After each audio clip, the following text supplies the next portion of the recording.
Haleluia. Tātou tāle. Nganga pa ia, whau umai nau me whainare. Manuia tamai le whaalongo le tua lau whanau. Manuia sa loto, manuia sa nganga le li e. Ai aina, ona loto le li e molona nganga. I le olanga visuia ina, i le upu o lau whiu tamai. Manuia le whaalongo le tua lau whanau.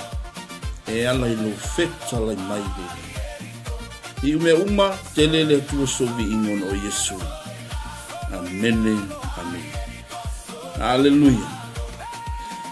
Ya, ia le tua, tu malunga tato pesi. Amen. Ia le tua. Ya, ile suafa man malo lo tato li mo lo tato faola. Ya, ia le tua mo tato toe. Silfa yai lu monu, vai lo tu nu. Tato silfa i vai lu pe maua. Ya lo vai lu pe sa ai le lofa malanga lei. O tanto tapa auxilio lang ya ve yo le tembe fatalo fatuai Samoa i lau mai mo fa funga mai. Haleluya. Ine ne ya fiafi le tanto pokalame o le fa soa fa le nganga mo oe ine ne ya fiafi. Haleluya. Ile langa suia ia le tua. Ia le tanto nunga e fatalo fatuai Samoa le atunu pele. Maia yo nao se pa io nai fatalo fatuai i le suafa manu malo lo tanto li mo lo tanto fa o via le tua ngata foi le fatalo fatoi i au na tofia le tua malato faltua po masiofo ambeni ia le tua o le upa io le tuspa io tanto o tupu mo staulanga o le tua ambeni ia le tua. Ia e ofo alo fatu mo fata alo fatu i le tatou pokalame ala i le whaasoa whalenganga i le nea fiafi amene ia tatonu wa o lo umunuia mai o i le nea fiafi alo ia le tua te tonu lo e manava mai whiau mangaluenga lo e maua le fiafia amene lo e maua le oli o le tua o lo e maua le file mu lo e maua le whaamalolonga mana o le tua amene ia le tua. Ia ia foi tanto nunga i le pokalame ia le whangaloinga i mauta malawa lo tapo ia fo i faiva tutema malavasina fo nei aso i whea mangaluenga i nei o tātou tua a hausina sina i le lato tapo i le lato tapo inga mau via le tua patai lau tau talo leo lo manuia i faiva ia matute lau whaingaluenga tofia le tua amene Fatalo fatuai i so se fata fai taulanga so se tovine. Haleluia lo kuno no mangalu ai au no tofia le tua. Amen. Ia le tua. Ia fai foi o leo e Amen. No savali le awala po fia lava se mea lo e nga ai po lungo shopping center po tolo lo chavale. Amen. Po tolo foi lo mota malulawa. O lo faisa o kuka nea fiafi. Aleluia. A we falongo mai le aluato le manongi o le ola le upo le tua. Ameni. Ya mako solo i lalo pa e riko. Ameni. Ya siva mai le tato pese a o tamu fai atu e fa so atu le fina ngalo lofa o le tua ya oe e ala i le fe so ani mai o le nganga o le tua. Amene le we fa longo i upo pese mai solo i lalo pa e riko. Amene. Praise God. Amene. Pai pole ase pa lo e fa sanga i mo e nefiafi. Amene. Ona le ta fa so fa le nganga nefiafi. Amene. La tam fai lava e tu fa tu la fionga le tu fa so antu i to nefiafi. Amene. Le ase me la fe so ani mai ai le nganga o le tua e tu fa atu ia te o le fiafi ma lie lo loto i le upu le tua. Amene. Via le tua o le fa o nga ino le taimi ma le avanoa o au mai e le tua. Via le tua o le tatou tusi wa mau le tatou fa soa fa le nganga i le fiafi o le upu o le poto Solomona. Amene.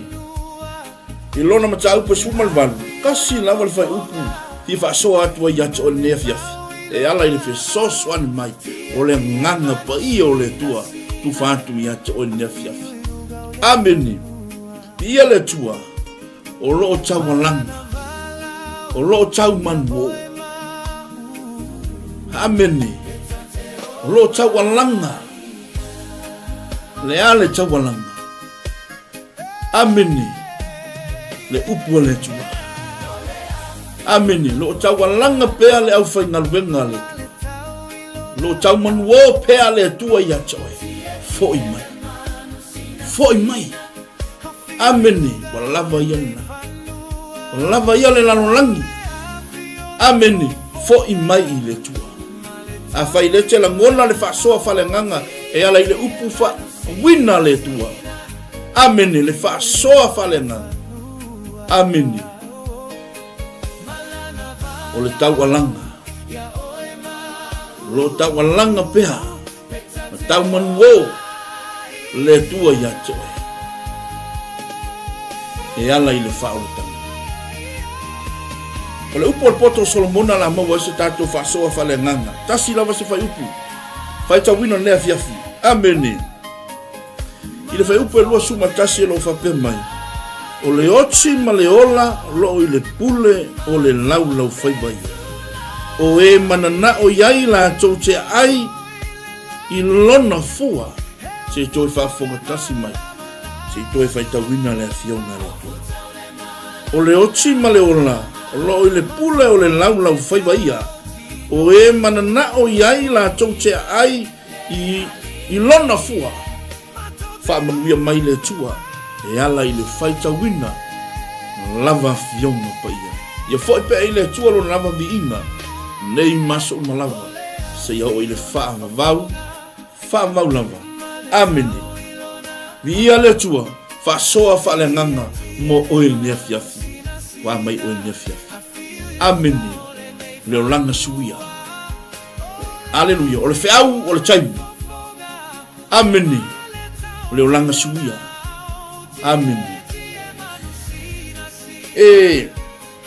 olo moli mau le afionga le tua ameni ma le upu o le poto ameni olo tusi ai upune o le ochi ma le ola lo i le pule o le lau fai baia o e manana ai la tau te ai i lona fua ameni pia le tua awa te itai ia tau le upo le tua lia fia ameni fai ala ukuka ia mai whanongo longo mai le aluatu o le upo le tua ameni a fai foi ia o ngai whaasanga mai le tina le ainga sa eu alo ukuka mai whalongo mai le upo le tua ameni a fai foi wasi isi atu le upo le tua ma lia lau loto i le upo le tua ameni haleluia o le ochi ma le ola lo i le pule o le lau fai tala noe le lau fai va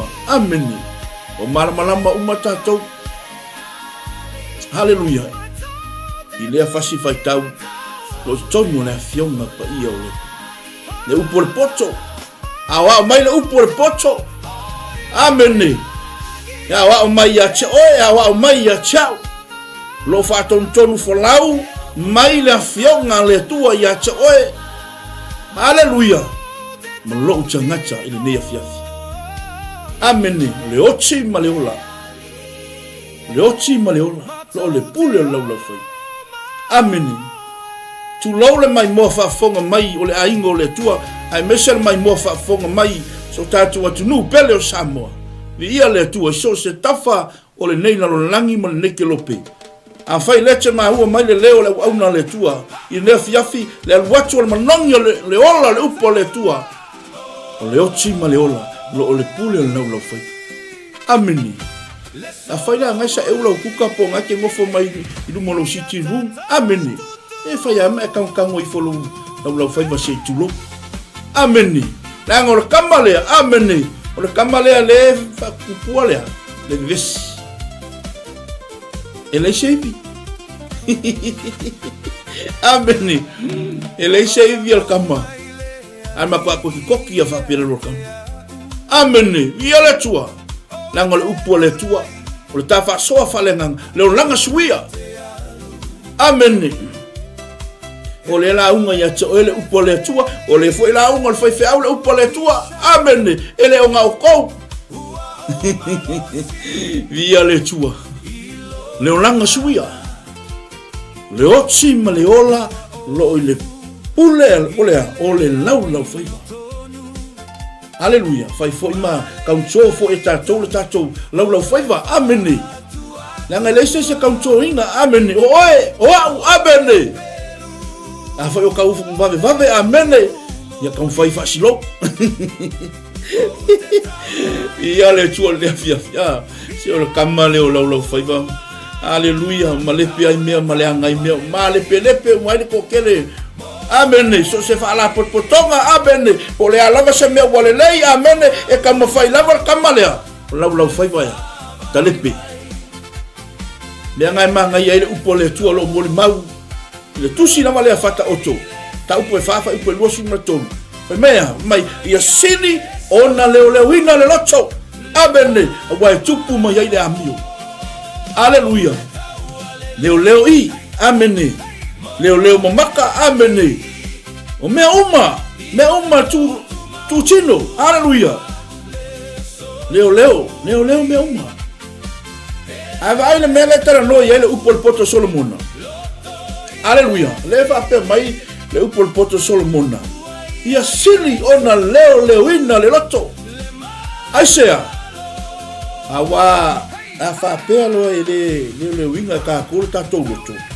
O nga fa le tonu lola i o lo vai ke va ai aku le mea ko fa le kongu i lo vai ya nga va ai aku le mea le lei amen ai fa le tonu i lo vai haleluya ia le tua aftai le nganga pa ia lo fesoso ani mai e ala i le tufa atu o le fiona le fa soa fa le nganga moe alo pa mai o haleluya wa mai o le fiafi e tono lo manuia lo tanto ainga nefia ono le tafa soa fale nganga mo o nefia lo langa suia haleluya e ka sui uma amen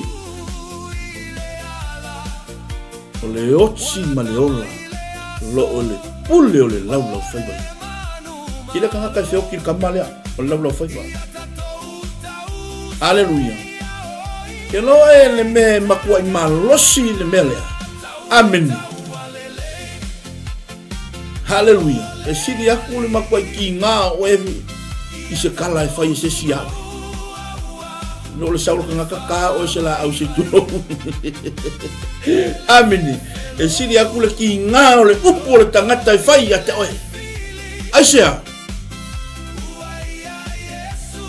nga o onga amen via le tua le otsi ma le ola palo le upule fe mai le upol poto Solomon le otsi ma le ola vai le oki ma le ola haleluya ia i loa lei kaucho le lau fai pa se tulo nango le afi haleluya ya luaku ai mea fa le tonu ya luatu ai mea le lei Haleluya. Ele faya ele tua le. Haleluya. Ma faya le tua le mutu ia vivi ia ile tua. Ele faya ele tua le. Haleluya. Ka ke fi mama. Amen. E ma wa makako. Fai ka ngai o kafa, mai pastor mo makako. Ai faftai le upo le tua. O le tau longo mai le upo le tua. O le fa mana tu mai le upo le tua ya te oi mau. Ku ia fai kala. Amen. Ele ya sa me mo wal nga me o fai kala. Fai kala ni I, fai kala ni o, fai kala ni o. Amen. E umale aso. Ai la ku su ka wanga disi ainga. Ai la ku fai kala. Ola le ainga. So le fai. Ya ku le ainga.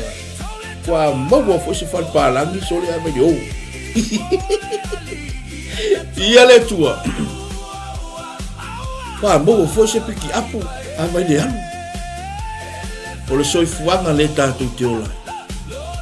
Amen, via le tua. Ai malia lo loto le upo le tua. O le ochi ma le ola. Lo le pule o le lau fai fai.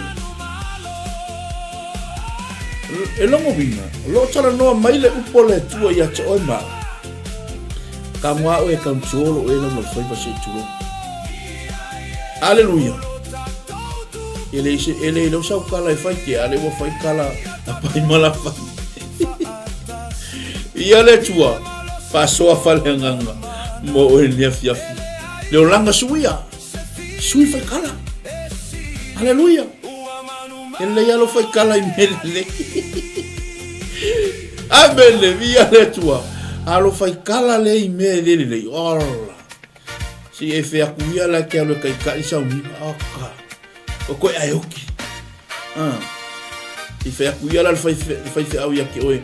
Ko fia ku oe ke la uma la sal. Ala we fe mai. Basta malie wo. Koe ku au kisiasa. Ale alu o lo fai ngo kala ngaka.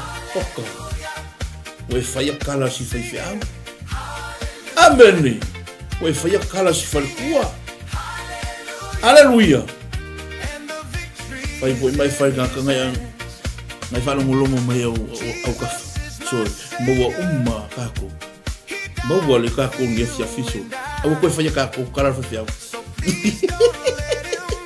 au ko fai kako kala le ngala amen la ngalu fe mai upole ku io amen o le ochi maleola lo le pule o le lau fai vai ya vai lau fai va amen fai foi me kango le lau fai va ameni anga kango ye le swafa yesu awo ko ka ukala o ni upufale ko aleluia ya ola se nganga ya joy awo ngi yoki se nganga ya ki o aleluia awo ke fai fu o kala iskanaka ameni anga o fai o kala aleluia ke lo ngo fia ka e ke le kala o kaka mhuia le olaka avene via le tua via fa penale so fuanga le mo le olanga le tatu te ola ko anga o fai ya nice fai ya le leila fai kala avene le ochi ma le ola le pule o le laula fai va o so ya o mingal ameni ke la ku o lisi vai ngala yo so vale o che longa wo moku la ameni o kala inga ko ke faya aleluia te de ma ko ke ini ya ku al kale ameni o ke pole pe fai ga ka o kala aleluia a fai ga ka o kala ya le fai ma ko fai ya e fiu wifi wa kiri ngai ma losi fale ana aleluia o ke pole fu o pe fai nisi o kala aleluia amu ia o ngai fai ka o kala aleluia ke le foi po fai nisi ka kala amen ia le tua aleluia fa so fa le nganga mo e ne afia le o langa suia amen ke lo ile mai mo fa fonga mai sa mo ne afia fi ma ai ngol fa tu aleluia mo vai me tupu me le mole tala amini le mole mau ya ile fionga le e ono me e inosia ele tua ale lo no fitu o me e matua sili lava ona inosia ele maya le tangata na te fa tupu masenga ai o le makauki o le mele le tala no ai le upo le poto Solomon. Be careful. Ameni. Lango ka ko le ko mo le va o tanga. Ameni. E ke fe mai e fia ni fa ungo oi. Ameni. E ke fai kala. Ameni. E ai lava le kemi e ke fai ai le kala le ska. E le kemi wa vave le tautala. Amen. E pia fa bengal so fuanga le tatu te ola. Ngai mafau i fola ia le. Ui. E pia mo se selo ka kala mo fa. Ngai fai le ia. Ia sari dia fa mangalo mai wa ya usasi fo isa kakala wa faya amene ia le tua na upu fa soa fa le nganga moe le olanga suia ele umista fa so au lea le tau longo puyali le fionga le aleluia fa soa fa le nganga o le oti ma le ola lo ile ule o le lau faiva amene ava aina o le mele saunala nai o e manana o iai la tou te ai i lona fua o sole ka peka ika le ini fua o le mele sole aleluia lea ue whaafonga mai Samoa i lau mai mua whaafonga mai ai mese le ainga o le atua be careful tātou aleluia langa le tala noa mai ma awa o mai le upo le poto Solomon o le awa o mai le upo le atua i a cha oe ma e ala ile kaunso inga o le lau whaiva amen e ke vai ke me fai mo me o fongo funtanga amen o e kalesia e o e alu le fale aleluia o e fa para poko mai le si vaenga ia o mai se kako faia amen Wale maka upule langal fongo. Amen. Au mai duma fai au. Amen. Ia le tua. Au mai duma pai mana fai. Ona le upule tu. Fa soa fa le nganga mo. Le langa suia. Amen. Lowe pilaka. Ya sili ona leo le winga le locho. Lango o le locho e tupu mai ai mea umala. Aleluia. Ai lo se me elele lei i la vai elele lei la fa longo. O que fai? Ai lo e a fai nai lo uso tangata. E a fai nai oe. E a fai nai lo ainga. A fai nai le no. A fai nai mal e kalesia le tua. Amen. A o fai. Fai kanga e o ka. A o fai. Loi belka e inosia ai o ele tua aleluia ma e que vai que fer vai solo ala inosia o ele tua le bel o le oti ma le ola lo le pule le laula fai amen so se fala potonga amen alele vai fofo e fofo o ele mele aleluia nanga solo amen so solo kamale e lo le ele poto amen tani mafu ango tusia amen nanga le tupu nanga e tupu pea ele fa pela le tupu e tupu tono nu amen e tupu tono fa la potonga aleluia e tupu tonu o le kalesia le tua. Ai mese ale kalesia le tua. O iso. Ta lo fa ya iso. Ta lo fa le falta. Amen. O le sife mai. Ai wo fa lai. Wo mono talia Yesu e fai malim fa. Ale o langa fa kala. Amen. Le o langa fa kala. Fai te tala. Amen. Lowe pelaka. Le suafa o Yesu makua. Le peti ai. Le langa fai te tala. Aleluia.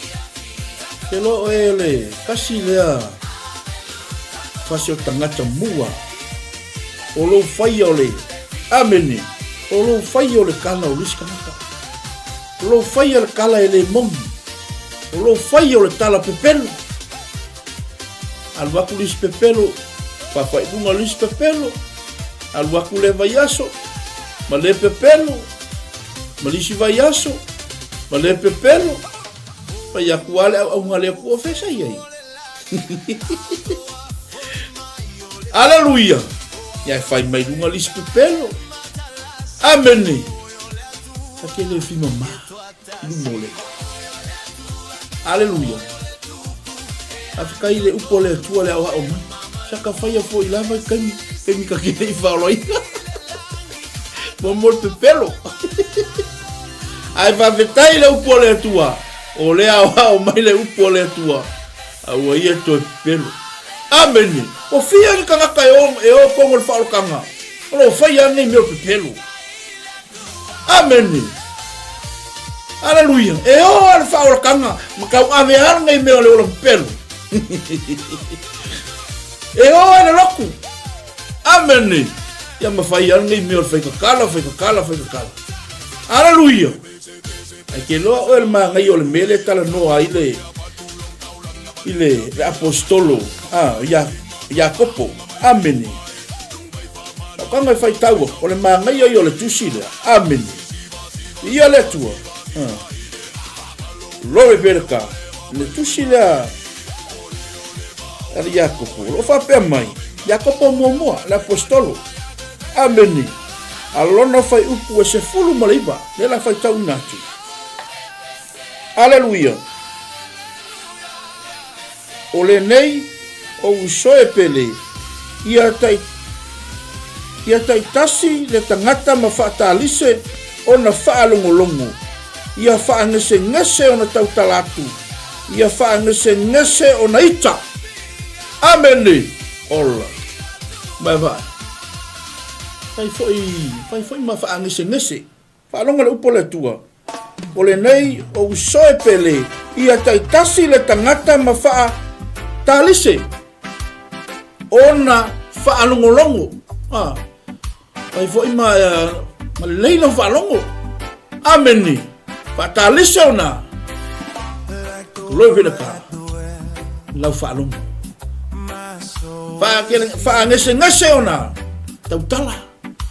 Amen. Nangolisi kami wa vavel kako kaukala. Aleluia. Walele leila whaalongo. Le upo le tua. Aleluia. Ia le tua le na upu nefia. Ia taitasi le tangata ma whaatalise o na whaalongolongo. Ia whaangese o na tautalatu. Ia whaangese o na ita. Vai vai le mele fai mai ele apostol. Nangol mele tupu. Aleluia. Tupu umalawa ia tatou tangata o le whaalotanga. Aleluia. Whaatalise o na whaalongolongo. Whaangese o na tautala. Nanga ili si kami wa vave ke le kako kaukala. Aleluia. Ai asau whakala. Ia e mawai fo ili ia whaifi au. Ele va pe fi maaku amene. Ia le tua. Alea wa mai le upo le tua. Ila fiafine nei. Whaatalise o na whaalongolongo. Whaangese o na tautalatu. Whaangese o na ita. Amen. Ia le tua na upu ni afia. Whaasoa whalenganga. Mo oe ni afia. Leo langa suia. Amen. Leo langa suia. Ele faia o swinga. Amen. E faia ele nganga o le tua le fesuia ina. Aleluia. E sui o ele upo le tua. Aleluia. Nanga sui oe. Ele kai me ke koe fai. Aleluia. Ai a sui tatou le upo le tua. Aleluia. Sui le upo le tua le faitala. Amen. Sui le upo le tua. Le walua. Vai ma vai o vai. La kala mo ele upo le poto solmu. O vai tel vave. Amen. Vai ma vai o vai. Amen. Me ke ferwa yai. Amen. Vai ma vai lo vai. Amen. Ia le tua le no. Le langa suia. Fa soa fa le nganga. Alo? Wa mai oil nefia. Hallelujah. Fai ka ngaka ngai au kafa. Hallelujah. A fai foi olai. Sa fe o ku kolo matua. Amen. Fai foi na te fa longo nefia fi. Fai foi mai fai ai. Amen. So leo le upo le tu ole pelu. Atau mai ona tu. Amen. So leo le upo le tu ole samala ni skavi. Amen. Ole upo le tua le afi. Amen. Ia le tua. Ia le upo le tua le afi. Aleluia. Le afi o le mama. Aleluia. lo le pereka. Ele mafaina watu tato mutu ni upu fale to. Aleluia. Ya ono le sofuanga lo tato bola. Aleluia. Ai whawhetai le tua. O le awa o mai le nganga o le tua le na upu. Amini. Lango le upu o le tua fe mai. E au ngaya. E awa. E awai. Fatonu. Fapoto i tatou lea. I le ami o tonu o le tua. Aleluia. O le upu o le tua. E tonu fo la wina. No tatou samari. O le upu o le tua. O le sulu i o vai. Male malama i o tatou wala. Mea fionga whauna le. Pa ai le upu o le tua. Aleluia. Kau tō le lei. O tatou lau fai. Lango le oti ma le ola. Pai ba ai e. O le oti ma le ola lo i le pule o le lau fai vai paka ia le tu aua me yoki se nganga o no haleluia haleluia ai mafi ke le ka ko menge o kalesi ele fo kasi haleluia so se kalesia so se mu so se la Fa'ala potonga abene. E ma welcome male. Haleluia. Kamale o. O le lau faiva. Haleluia. Ai ke ai i fu ole. O le lau faiva. Me ia le ke faia amini. Le ke ai fu nga o le lau faiva. Amini. O le ola pepelo. Amene. Kamale o lau faiva. Wafu. Ingosia ele tua. Omo me ingosia. Ale no fitu me matua sili lava. Omo ingosia ele tua. Tangata na te fa tupu masei. Aleluia. Mafua mai fea. E mafua mai. Ole lotu. Aleluia. Loi perka. Ava aya o maka. Aleluia. Loi berka, ia punga le loko. Aleluia. Ia ai whakingo i. Whakingo lau whaihoa. Aleluia. Kau kala mai lau whaihoa. Abene. Wa mangao iai le lato. Aleluia. Ia le tua. O le oti ma le ola. Lo i le pule o le lau whaihoa. Aleluia. We manana o ai la tu te ai. I lona fua. Amene. Ia le tua. I lau mai mua whaafonga mai sa. Aleluia. Tā ua ia. O le kaunso inga. O tātou lau whaika sikiro. Aleluia. E sasi lava. Tō tele ni. I le nei vahenga lau whaika. E le tono masa o le tātou samani. Ai whawhetai le tua. O lofe soani mai le nganga o le tua. Ila na upu e tufa atu i atoe. Ia le tua. Aleluia. Ia ola se anganga i atoe. Aleluia. Awa me yoki se anganga konga o e alu fai kala olisi kangaka. Amen. Mea ere ngā mea kupu ngā mea o le ola fai kala. Amen. Aleluia. Ia le tua. Au mai alu aku i. Whaasala lau ni. E riri o. Aleluia. Koi whaasala lau aku i o. Aleluia. Amen. E koe riri ai o. Whaaleanga i o. O soange lewa i whale. Amen. Nga e laku e su e kauanga. Aleluia. Nga e laku e su e mese koi. Nga ke ue laku mawhai fua kala o nga ai. Amen. Nga i muingola i oro koko. Amen. Ko umalole mea nga e laku wai a ke era i o so malwhai kala. Aleluia. E uso a whai kala malokoleanga mapelo. Amen. Awangi e whaia se tala fatu. Awangi e whaia se tala e whaaleanga ai le isi o uso tangata. Aleluia. Ai e whaia se tala le nei i ia ai le. Amen. Awangi e whaia se tala i le fia i le suia au. Amen. Le oti ma le ola. O le pule o le lau whaia. Aleluia. Longo winga maka kwa le asoni. Aleluia. Ai fa longo ko ka usau kama ya. Me fa pe le suafo Yesu. Aleluia. Amen. Ya le tua. Ila na upunefia. Aleluia. E ia ili sifa fine. Sa mato lo tu Yesu.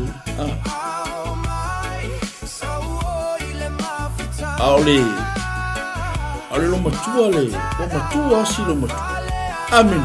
Tau le ka ua ku ya ke oele ngol lo matua. Tanga ke fo e fo kala mai. Aleluia. Wo kila si lo matua. Amen. Ke lona lo makua le. Ole lo makua le makua pa ia kuai. Wa fia pa ia ole lo makua le. Ke lona me mali. Fa pupule talo. E fa longo kulole lo makua le wa fai se si kala wa isa kanaka ko se tamale fa fini o tangata e rotu o tangaka o mu o tangaka o mu ai e fa longo kulole ile lo matua le o le manguia ia lo roto lo matua le wa tele fa tuanga na mai lo matua le ilo ola. Amen. Paftai fo ile tina wa matua wa pasi malifitu si futa usanga sa fautu ina fo ilo olanga au mai. Amen. E fa longo kulola lo makua le wa fai sisi kala vina le o skaka le uloku po sesi le e mai lo mole kala lo makua le ile suwafa Yesu uwa lo faitala. Amen. Ia le tua anga yo foi sia mea. Amen. Kai foi sia lo matua e lo e alu e tu malo la lo matua le po fai langi le fo langa sitinale o le ola le upule lo matua i lo lotu nga yo foi nga ai fa longo ko lo fai se sinya ukala nga e fai. Amen. O le upule ke fai ile suafo Yesu awa e ko fai ta. Amen. Via le tua pasoa fale nganga mo il ne fia le olanga suia ia le tua ya sili ona leo le wina o tatu loto so le loko. Amen. Ale leo le yo ka ko loko la ngol mele kupu mai e fo wala nga fulo loko pala fulo loko ma le fulo loko me fa yes. Amen. Aleluia. Ya nga ya loko mo se vai mo ke. Amen. Aleluia ko ko apa mane lang. Aleluia. Lo loko ma ko pala lo loko. Aleluia. Paso fa le nganga mo. Hello. Ya.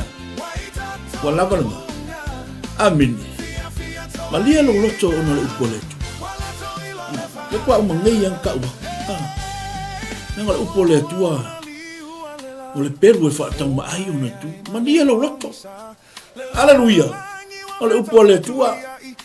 Lo bereka. O le samala aliskani. Aleluia. O le upo le tua le afi. Amen. Le afi o le nganga pa ia. Aleluia. Ia le tua. Wa mai o le afi. Yo langa suia. Pa maka ngau ngalue ko ale ngangole ko e ko. Ke savali ya kuwa, ke savali fuai molo siti pe wa maka yang kau pa uwa kule le orang ya wa maka kau pa uwa kula ka fai kala. Amen. Aleluia. Tole. Aleluia. Ale o fo yo kamai kau kia. Eu kau fe lolo fai kala ngi ngale ole ile. Le fai kala ka masole. Aleluia. Tamba ya malia lo loto le pole ku. Afai foi lo mo ali via. Aleluia. Ya o ko foi.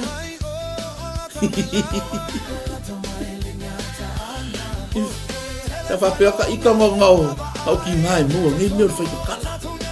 Yo langa pepelo. Amen. Ai mo foi ka masole o foi. Sei longa o mokula au kwa mo foi lo foi ka. Aleluia. Ta to umalama le au au mai le upo le tua le fiafi ma lie lo loto le upo le tua aleluia o le toi fangu o le vai fofo ma le vai la au le tala noa mai le upo le tua uia ka kofa uia ka kofa aleluia e le yale mui oi amen le ngol mele na kupu le ile ba ke minga au mai ele nu o le tua o Israel e ola mui aleluia ya hanga ai mangui o le kua ai mui asiko ino wase amen au mai ai kupiko le mesa ngo polonga ai amen aleluia glory be to God ya fayar ka ngaka ngai au ka ya so ya le lama lai ya so ya o mea lava kupu o mea lava kupu so ifuang ya malia ya lo loto fai mai fa sanga ile kama fa sanga marki nga ya we fa sanga ku fa nga ya malia ya lo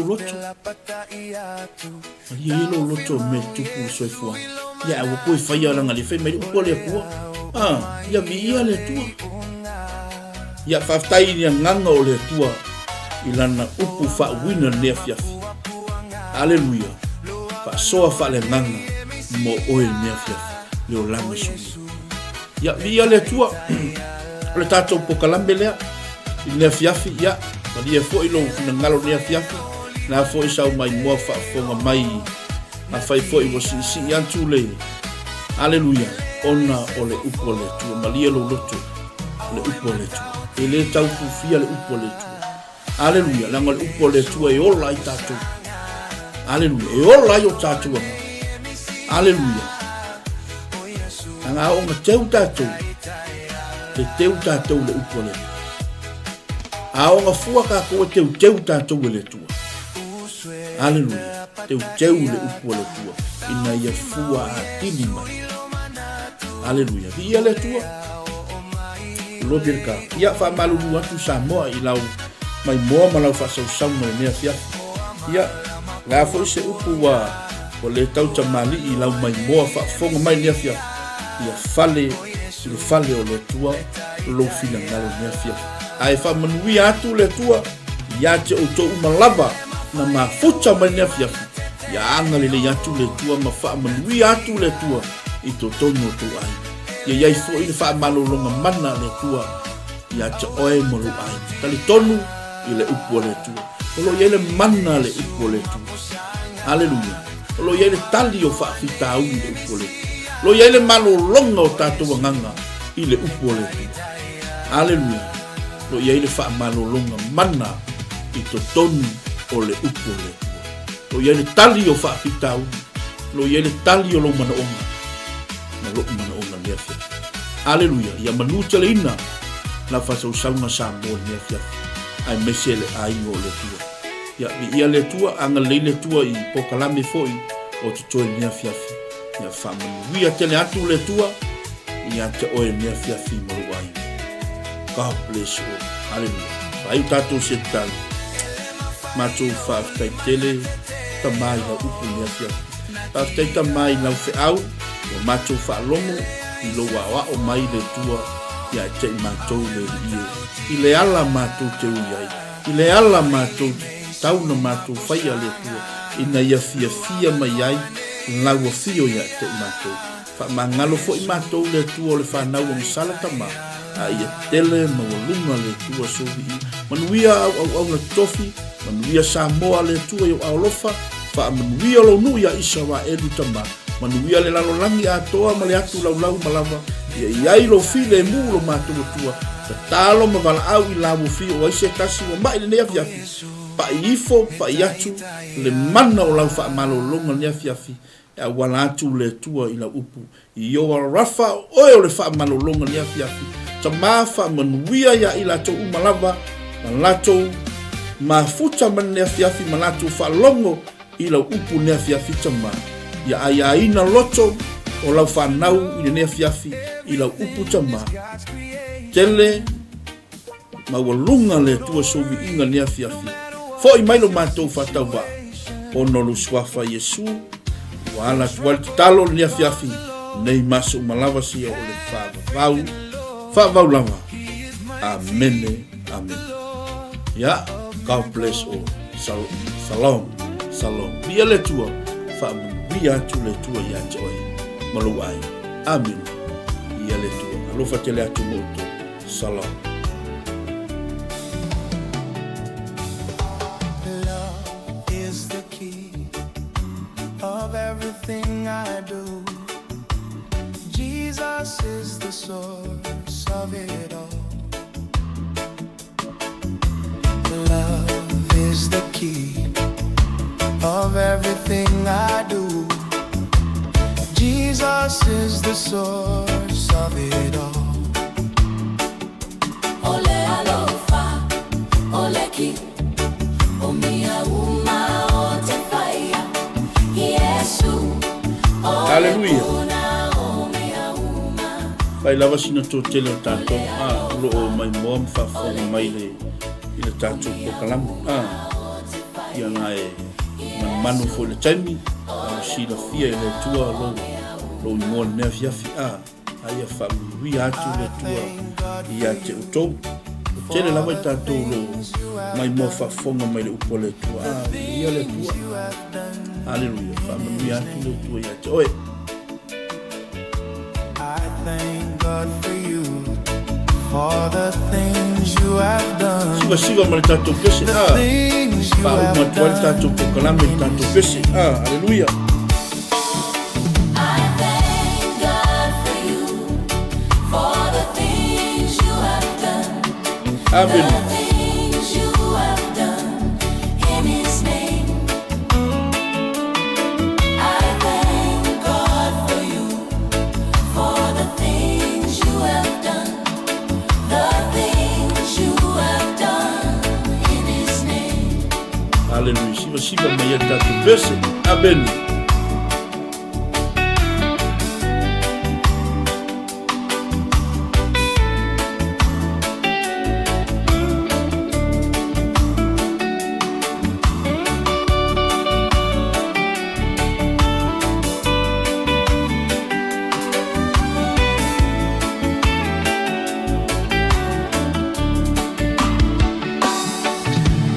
Peace is the key of everything I do.